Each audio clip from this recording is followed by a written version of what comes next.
Thank you everyone for joining. I have a couple of goals today. Number one, when you walk out of here, you are in a better place than you were when you walked in. Number two is, you all load up on crypto? No, okay. Fine.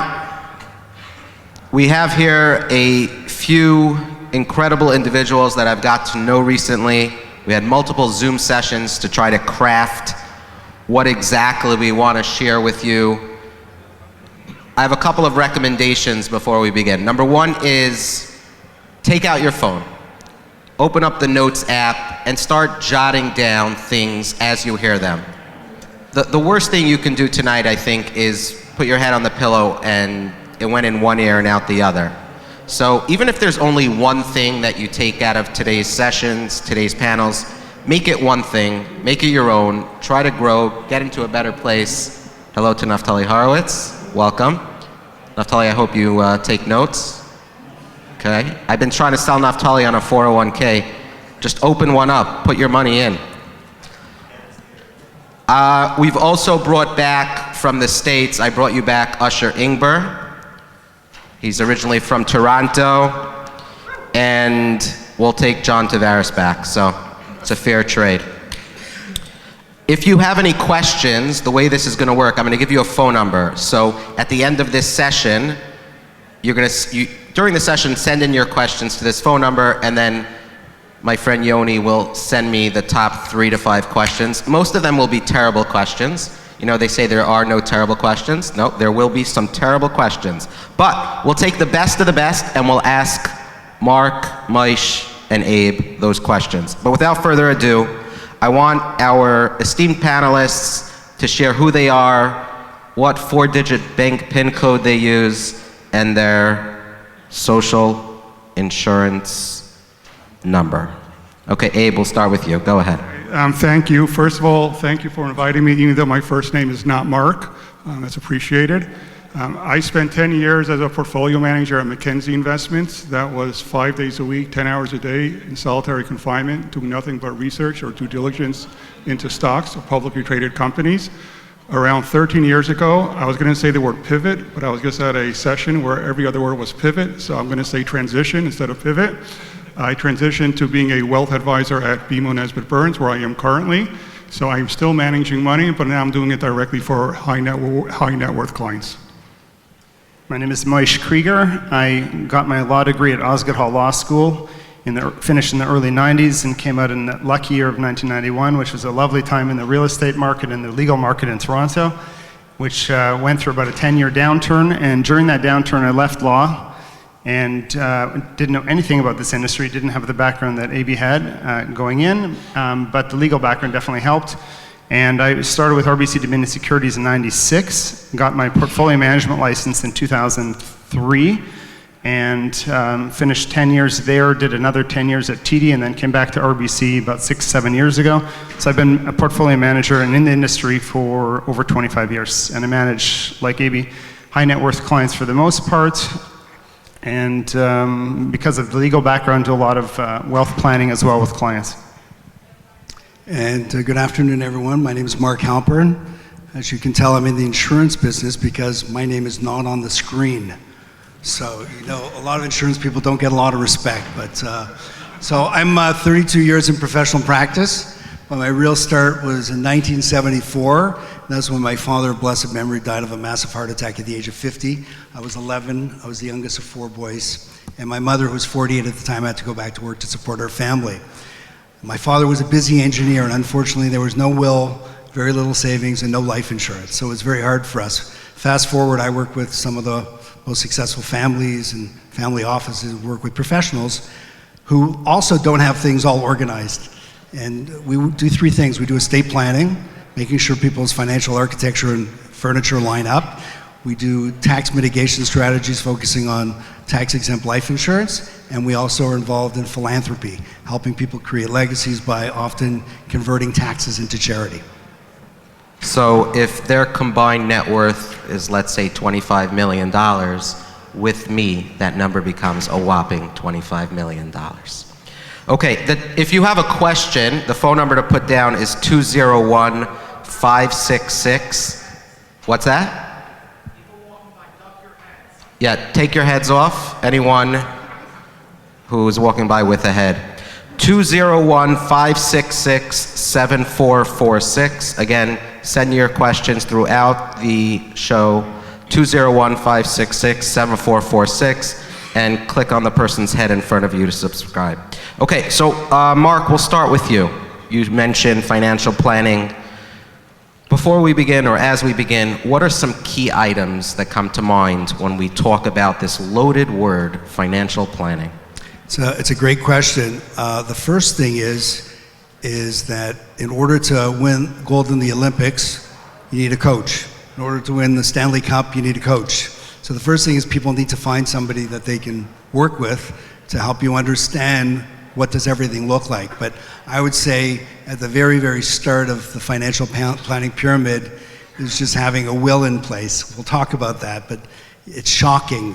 You know, I was with a family, you know, just recently that are very, very wealthy. They don't have a will or it's not up to date. You need wills, you need powers of attorney, you need to make sure that titles are set up appropriately on your bank accounts and on your residences and on your investment real estate. You need to have beneficiaries updated on things. I meet people who've been divorced or, you know, remarried and they've got their ex still as a beneficiary on a life insurance policy or on their registered funds. Something else they need an estate directory. Just where is everything? All of us walk around with everything between our two ears, and they might have one of those drawers, you know, where somebody's gonna have to do forensic accounting to find out what you have, if that at all. And then obviously you have to look at what happens. Life insurance, sickness insurance, benefits, just getting things organized. So I think the first start is making a decision that you're gonna do it and just get started. Moish, we'll come to you. Most of the people in this room are in their 20s and 30s, right? You talk about wills, insurance planning. Set the stage. Should they just shut down right now, not listen, come back to them in 20, 30 years, and let's get into the insurance side of the conversation? I think as soon as a person, certainly once they're married, immediately, they already have an achrayus beyond themselves, for sure, kol shekain when they have a child. Anybody who is married and has a child and doesn't have a will, and doesn't have any life insurance at all, I would call them not being a bal achrayus at the end of the day, because we've all heard of stories in this city. I distinctly remember two different stories. A third one happened more recently, where somebody passes away. Sometimes it happens, well, it happens from the B'nai Shalom, but pressure financially perhaps was a cause, a mitigating cause. And that type of person also is the type of person who will tend to cut back on something like an insurance policy. And you know, it doesn't have to be high-end insurance policies like Mark will sell probably most of the time, even basic term policies, which are very cheap. Anybody can do it. And the other thing is, you don't know where your health is going to be. You don't know where you're going to qualify for insurance, you know, when you're in your mid-30s or in your 40s. Depends. People's health changes over time. So when you're young and it's cheap, and you're having a achrayus, so you're not being a bal achrayus if you don't take it out. So that's very important. I think that's very important. Just set the stage that you're never too young. I mean, until you're married, okay, fine. So, you know, there's not much you have to set out. You don't, the will, what do you have already? And it's going to your parents, whatever. There's not much that needs to be done. But like I said, at that early stages, you absolutely should not be turning off. It's vitally important. And that's the easy part. That just sets the groundwork. And those things are something that you will modify over time. Maybe that's the answer, is that you start off with the basics, and then as your wealth grows, Mirz Hashem, and as your lifestyle changes, your family grows, Mirz Hashem, so you'll review this on a regular basis, like you have a trusted advisor, like Mark said, and then adapt it to the lifestyle that you're at that point in time. Moish, just to piggyback off of that, what happens if you don't have a will? I went to law school, and I like to tell my clients that don't have wills, believe it or not, people in their 60s, 70s, sometimes even in their 80s, shockingly, don't have wills, or they're very old wills, or like Mark said, the wills are outdated because of a divorce, which by the way means your will is batel, and you need to redo it. And if you die without a will, it's called intestate. And if you know what intestate means, it means that the government gets to dictate how your estate will be distributed. Not something most people are interested in. And even if you're able to have someone appointed to take over and do what the family would like to be done, you're talking about tens of thousands of dollars to hire lawyers, go through the court system, get somebody appointed, and the time and the aggravation, all for saving a couple $1,000s and probably less if it's a cookie cutter situation. So a person who's a balachrayas has to do this from the very beginning and recognize that they're going to cause incredible agmas nefesh to people and their own family, the people who they're trying to protect and take care of, putting them in a terrible matzav if they don't do this from the beginning. Can I just add on that? The government actually has a formula for distributing your assets if you die intestate. Basically, they say the first $300,000 goes to your wife, and then if you have children under the age of 18, the rest of your estate is divided up between them and your spouse equally. Their share is invested in GICs by a public trustee, and when they turn 18, they get all the money. Is that what you'd like to have happen in your family? Likely not. So for a very inexpensive price, we have some great lawyers here at this event. For very little, some ink on paper. It doesn't have to be forever. You have something in place that at least you know, chas v'shalom, something happens, you haven't left a mess for your family. If I can share my personal story, it was more than 20 years ago when my kids were very young, and my wife was speaking to a friend of hers who's a lawyer, and she mentioned that every time they go away, they put their wills on top of their night table. And my wife says, Abe, do we have wills? I said, of course not. Wills are for old people. We're in our 20s. We're little kids. We don't need wills. Tell your lawyer friend she doesn't know what she's talking about. And this is one of the few times where I actually listened to the lawyer, and I actually went ahead and got wills right then and there. Abe, when I went through 9th grade, 10th grade, 11th grade, not one teacher mentioned I should have a will. Personal finance. I'm learning things that I'm 37 now. I know, I look 25, thank you. But I think a lot of the education, a lot of the people in the room are learning is from their own mistakes as they go. Let's talk about personal finance. Where is it being taught and where should it be taught? So the answer is it's not being taught anywhere. So the term Tino Shenishbu, I think, applies to almost everyone in this room when it comes to financial planning. Almost everything we know in life, we either learn in school or we learn at home. The problem is your mother probably did not tell you, eat your vegetables and don't forget to write a will. She probably didn't tell you to check both ways before you cross the street and make sure to get insurance. So you probably did not learn it at home. And I'm sure your teachers did not teach you either anything about stocks and bonds and wills and insurance and financial planning in general. So what happens is people grow up and they make money and they don't know what to do with it because they didn't learn it in school and their parents didn't tell them. So this just perpetuates itself, and I can't tell you how many people I've met in their 50s, 60s, successful people, as you just heard, no wills, improperly insured, no financial plan. I would ask people, do you have a TFSA? And their answer is, what is the TFSA? So the answer is it's not being taught well, and I think a very practical solution would be that high school should teach personal finance, maybe perhaps grade 12. It doesn't have to be for a whole semester, but maybe 1 or 2 afternoons, have someone like on this panel come and speak to the students. I've been asked 5 times to go into girls' schools only, interestingly, 2 high school, and a couple times to the seminary, which doesn't have boys. And I've spoken in front of high school and seminary, so just 1 year post-high school girls, about a lot of these basic issues. I have a very simple format for explaining the world of finance to them. And it was received beautifully. The teacher sent back, the comments from the students. But I've always found it interesting that despite all the schools that my boys went through the years, not one of them ever asked me to speak. And the one school that did have some sort of financial planning, the teacher spoke about penny stocks for most of the class, which I don't think was the best choice. By the way, I don't think this is a problem just in the frum neighborhoods. This is a problem everywhere. It's just not spoken about, It's supposed to be osmosis from hopefully a parent to a child or a grandparent, somebody to help just as an aside, this Sunday, I'm giving a financial chug to 3 couples. Those are 3 couples of my kids that all got married this past little while, and now they're all in Kollel, and they want to know, Abba, can you please take us through a process, like teach us, what are we supposed to do with our chasana money? What do we need to get into place, whatever. So, timing is everything, but obviously the earlier you can start speaking about this, the better, that's for sure.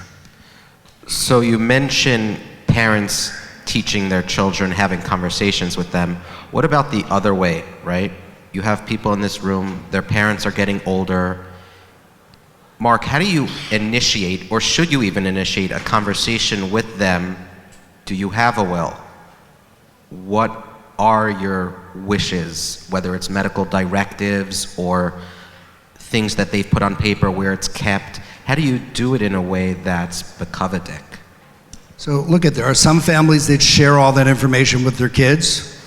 It's beautiful. There's a real communication going on, and then some don't say anything to their kids because they're being very private, or the kids don't want to hear it because it's like, Mom, Abba, I don't want you going anywhere, So there has to be some sort of a happy medium. The one thing we all have to realize is that the government is not going to be capable of taking care of the elderly in this country. That's not a political statement, it's a math problem. People are getting old, and they're getting really old. As a matter of fact, right now, 50% of kids who are born today will live past 100. So you're going to possibly have a lot of people very long on life and possibly short on money. And us, we have the false expectation that there's going to be this big wealth transfer from the greatest saving generation of all time to us, the greatest spending generation of all time. But they're going to need that money for taxes and for health care. So how do you get in front of them? You ask them. First thing is, Mom, Abba, Ima, I like to know what's going on so I can make sure, just like I'm taking care of my family with wills and powers of attorney, that you've got everything organized too. And see what they say about that. They might be, makabel, they might not. If you're not comfortable with that, then there's some really good articles. I've written several that have been published all about aging parents. Why not just sort of slide the paper over to them and say, Abba, can you just take a look at this? I think it might be something of interest. And it really is. You're saying that you love them and you love the family, and you're just helping them realize that it's really not going to be pleasant for them to be put into a position of responsibility, the adult children, in taking care of their parents. And there's also a big risk that we might be taking care of our parents longer than they took care of us. Have you built that into your retirement plan? It's a big black hole that we have to be aware of. Abe, there are a lot of speakers here today.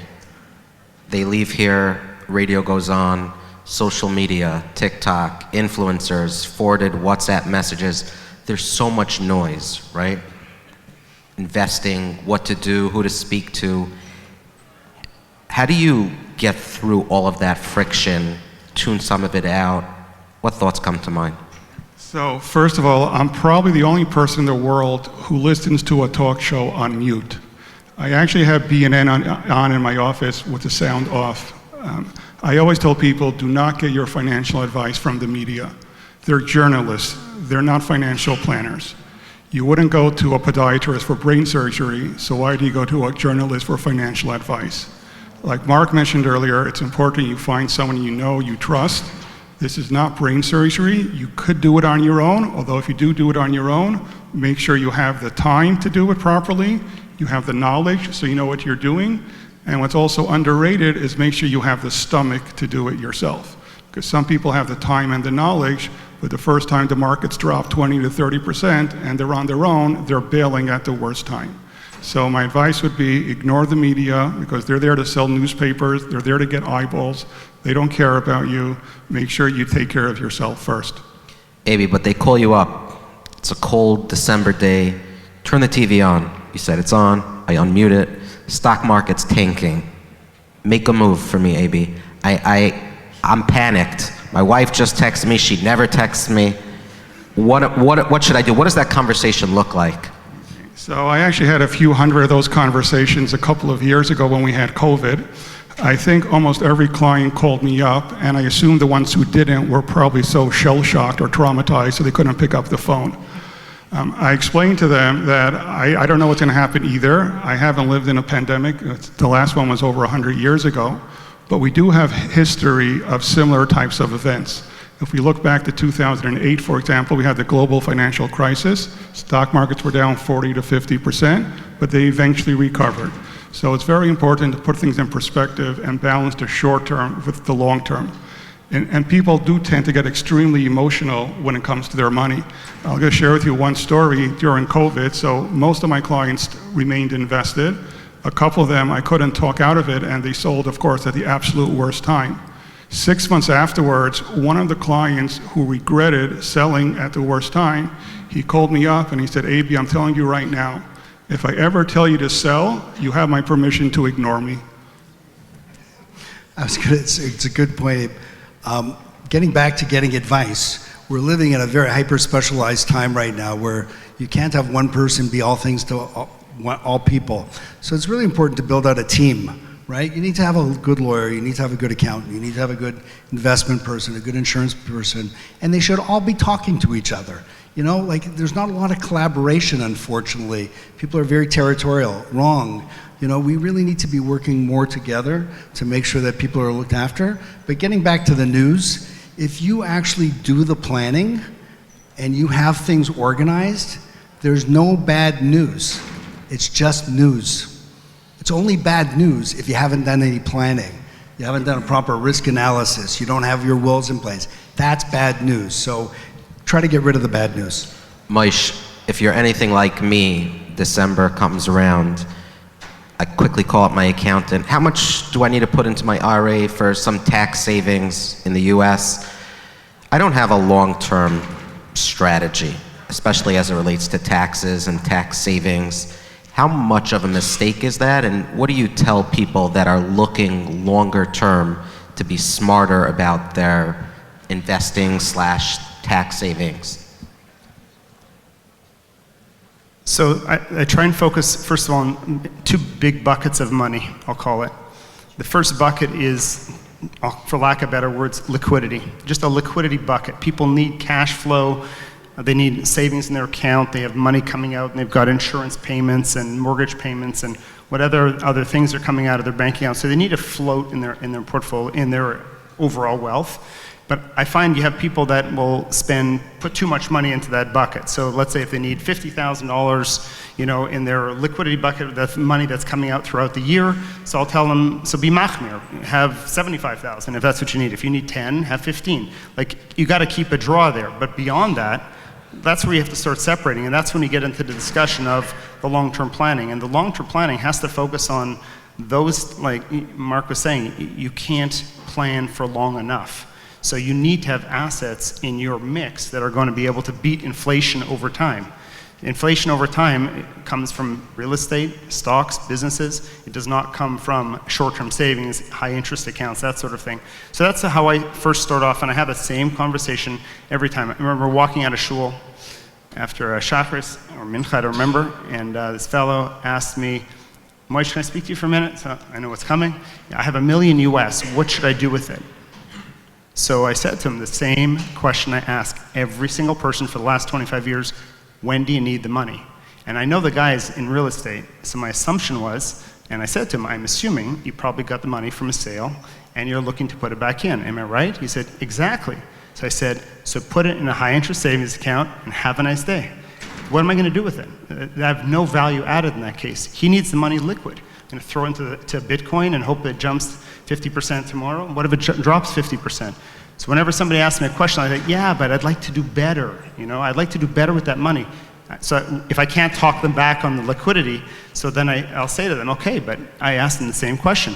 If the market drops 30% the day before you need your money, like the money set aside, a guy sells a piece of property, and it's going for, and anybody who sold property in Toronto, they've owned for 20, 30 years, you're going to have $1 million, $2 million, $3 million plus capital gain. You're going to have a huge tax bill. The money's set aside for taxes. I said, if the market drops 30% the day before you're paying your tax bill, do you have money elsewhere you could draw from in case this plan doesn't work out? Because at the end of the day, you're gambling. Ruba to Ruba, they're not going to touch the money. Money sits. I've noticed that people will not do anything with the money unless it's the best decision they could possibly make. And they'll go years holding on to the money And as Naftali Horowitz usually says, you're losing to inflation and the value of that dollar is decreasing. But yet, had they put it into an okay high yield savings account, it would have at least grown, still loses value, as Mark Horowitz says. Yeah, you wanted to add to that? I was going to say, Elliot and Mark, you were saying, also you should be looking at what is out there that's free. What is the government giving to us that's free? And I would just point out that everybody who's growing up in the From Welt, everybody should be buying RESPs for their kids as soon as they're born. Even if you're putting away $50 a month or $100 a month, you don't even realize how quickly 18 years is going to come by. What's the U.S. equivalent of an RESP? We don't have that? We're moving to Canada.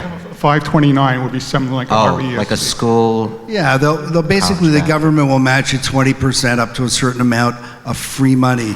But before you know it, your kids are going off to Beis Midrash or going off to seminary, and it's going to cost $25,000, $30,000. And it's incredible. At $50 a month or $100 a month, you have enough money to actually pay for it or get close to paying for it. And that comes back to just the philosophy around savings. We are living in a world that we want fast, quick.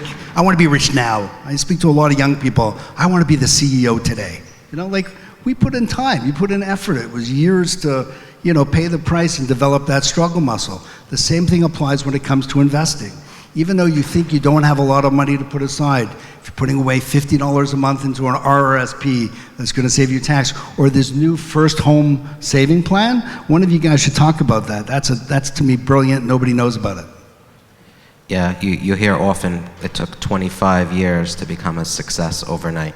And for a lot of the young people, myself included, you look at someone and you don't realize the setbacks, the pitfalls, the bumps and the challenges and the hurdles that people have gone through and continue to go through, right?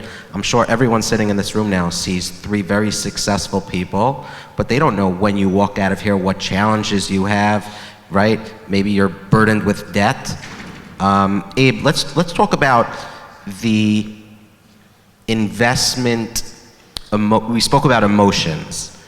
And I look at you almost like a therapist, right? You're having these conversations here. My business card should say social worker and psychologist, not investment advisor and portfolio manager. So emotions, let's create a list. What are some of the common mistakes people make as it relates to investing? So I think one of them is what I alluded to earlier. People get very emotional when it comes to their money. And which is kind of related is they tend to be very, very short-term focused. As you heard earlier, it's important to have a long-term plan and to stick with it. Mike Tyson has a great line where he said, everybody has a plan when they walk into the ring until they get punched in the face. It's the same thing with investing. Everyone is a long-term investor month to month. So it is important to become unemotional and stick with the plan, because though in the short term the markets are extremely unpredictable, if you look at the range of outcomes, for example, any one year the markets could be up or down 40% or something like that. But it's amazing how if you look over 5, 7, 10 years, the returns are actually pretty predictable. So it's important that you have a long-term plan, stick with it, ignore the media. Yeah, you look at the S&P in 22 and it was down 20%, and then people who pulled their money out lost out on 23+%. Moish, did you want to add something to that? I'm just going to tell a story. The 2009, 2007-8 market with the subprime crisis in the States that extended across the world.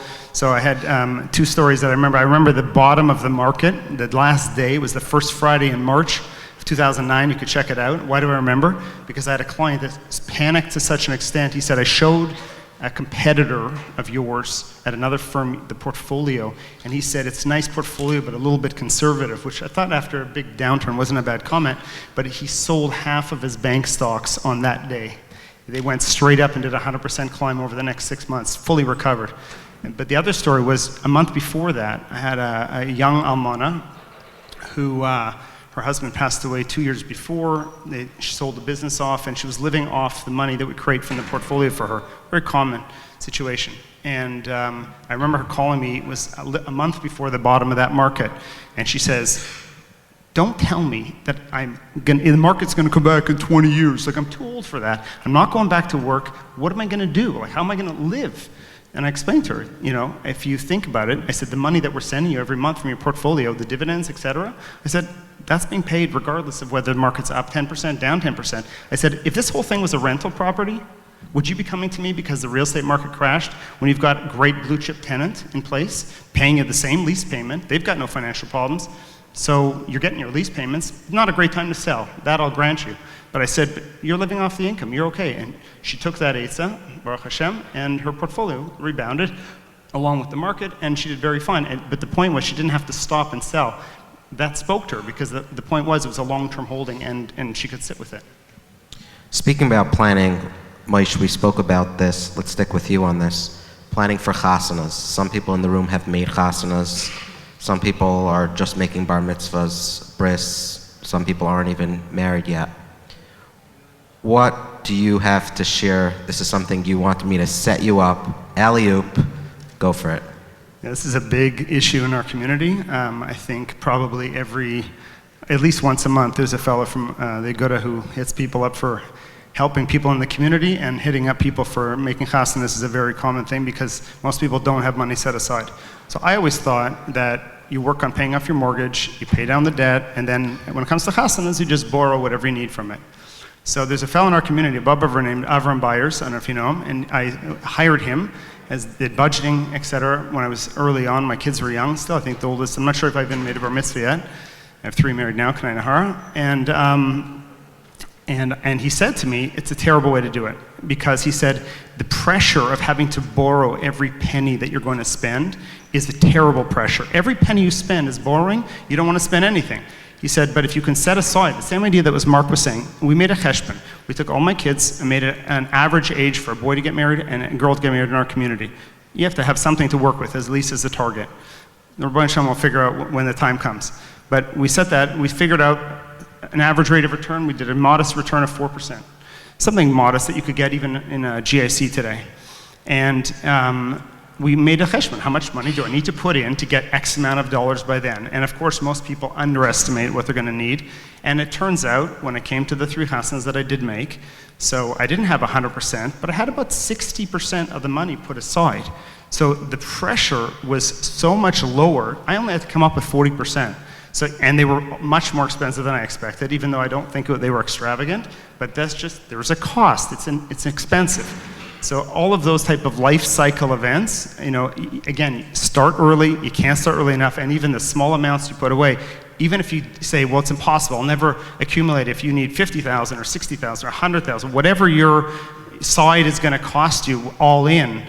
So if you have something set aside, it's going to, I can tell you, reduce your pressure, and you could see the money growing over time. You don't look at it often. You put it away, and Baruch Hashem, you come to that time period, if you've followed that advice, and if you didn't, that's where the pressure builds, and that's where the people go collecting.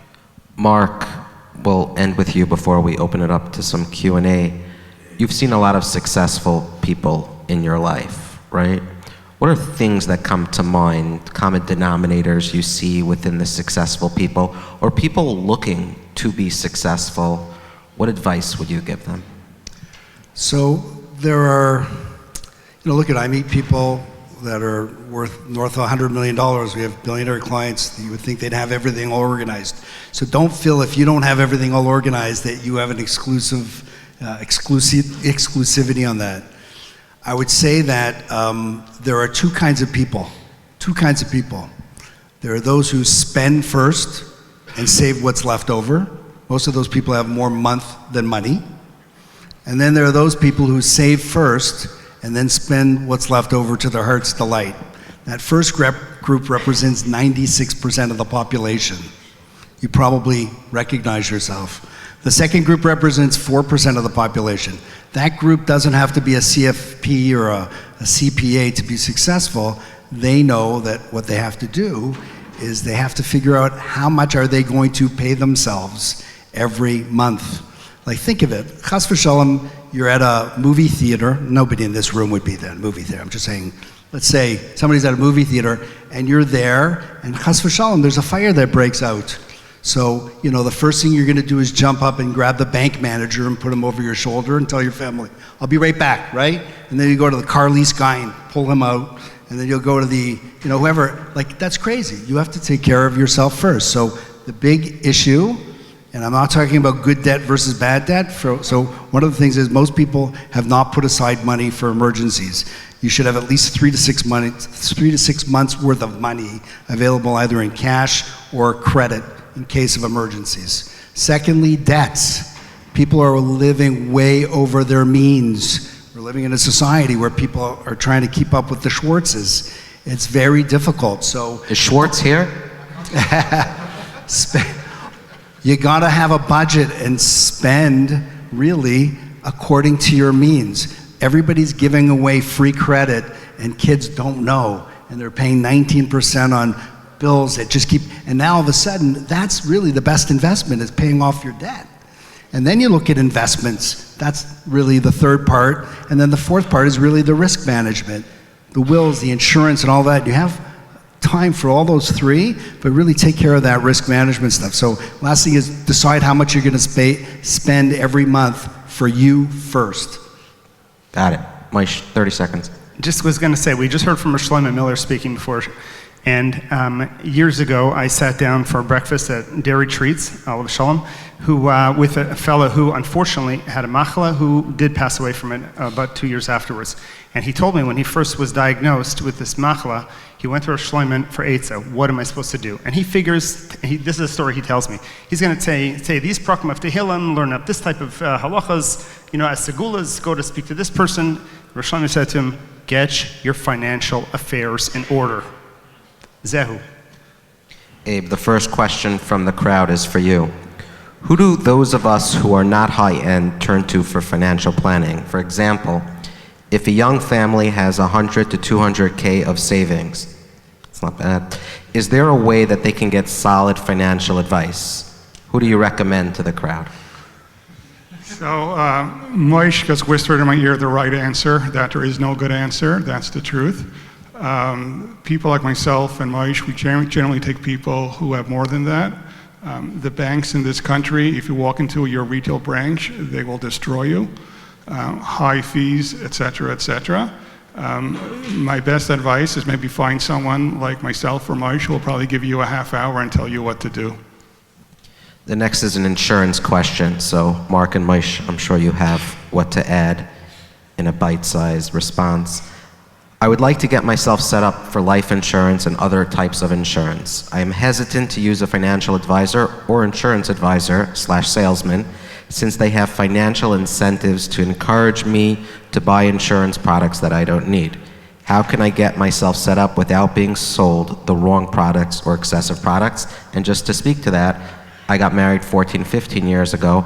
I have a whole life insurance, universal life insurance policy that I've put $15,000, $16,000 to that today has the cash equivalent of $15,000 to $16,000. And people hit me over the head, why'd you buy that? And maybe that was a mistake, but that speaks to the question. I think you first need to, I think a person dealing with any advisor, but in any industry, should not be afraid to ask someone, first of all, how are you paid? That's the first thing. I think it's a very fair question. The other thing is, if you're dealing with somebody, not to put pressure on someone who's starting off, but if you're dealing with somebody who's more experienced, perhaps has a wider client base, I don't think there's the pressure of the sale as much from that perspective. The person who, they're just trying to do best for their clients. They know it's going to come here, it's going to come there. There's no need to push something onto any one person, and you sit down and don't be afraid to ask the questions. How are you paid? And why is this better than this? What are the pitfalls? And the other thing is, don't buy something that you're not comfortable with. If it smells wrong, you walk away from it. If the person doesn't sound like they're speaking about your interests, it's about their interests, you can listen to that. We're sensitive people. Listen to how they're speaking with you. Do they really care about you, trying to do the best for you, or do you feel there's a sales pitch there? I think we can discern that. And I was going to say that you should look for somebody's professional designation. It's in our industry, a certified financial planner is right up there. CLU, somebody that's invested in their business is very good. I'd say the other thing that you should look at is, are they trying to sell you a product, or a transaction versus trying to help you with your planning. You see, if you're selling a product or a transaction, there's no future for you in the insurance business. People are looking for help with their problems. Show me the big picture. See where this fits in with everything that I have. And then let's line it up to make sure there's a check mark that says this fits, as opposed to I'm just buying some random insurance. So I think that's a very important thing that you should consider when finding someone. Before I ask the last question, I will just tell the crowd, when I created a will, I didn't do it with any halachic mindset. I hired somebody that didn't know what Judaism was, and then I now have to Judify my will in some respects, because there are elements within Yiddishkeit that come into play, and that's an important piece for those that do want to have that conversation. The last question has the answer of, I think, no, but the question is it advisable to borrow from a line of credit to invest in a college 529 RESP fund? And there you have it. I mean, generally speaking, I am not a big proponent of borrowing to invest. Maybe if you're younger and the interest rates are low, maybe then it might make sense, but generally speaking, I'm very against borrowing to invest. Yeah, I would add that what I liked when I spoke to the high school girls, not the boys. Did I mention that? I tried to distinguish between good debt and bad debt. So good debt, and anybody in real estate knows this. If you're borrowing to buy an income-producing property, so that's good debt, assuming that interest rates, that you've got the positive differential in your favor. Low interest rates, high payout, and it's manageable. So that's good debt. There's nothing wrong with that, as long as you manage your leverage and that you're covering your costs, and that you're in a situation that if a tenant leaves, as an example in the case of real estate, or a couple stocks go and start cutting dividends, that you're still able to manage the cash flow through your own, let's say, as a supplement. That's good debt. But to borrow to get some gain sometime in the future, which may or may not happen, I'm not a big proponent. Before you leave, and this is the end of the session, I highly recommend getting their contact info. Have a conversation. They're all willing to give some of their time to you. Don't be afraid to ask questions. Chazak v'amatz. Thank you. Thank you all.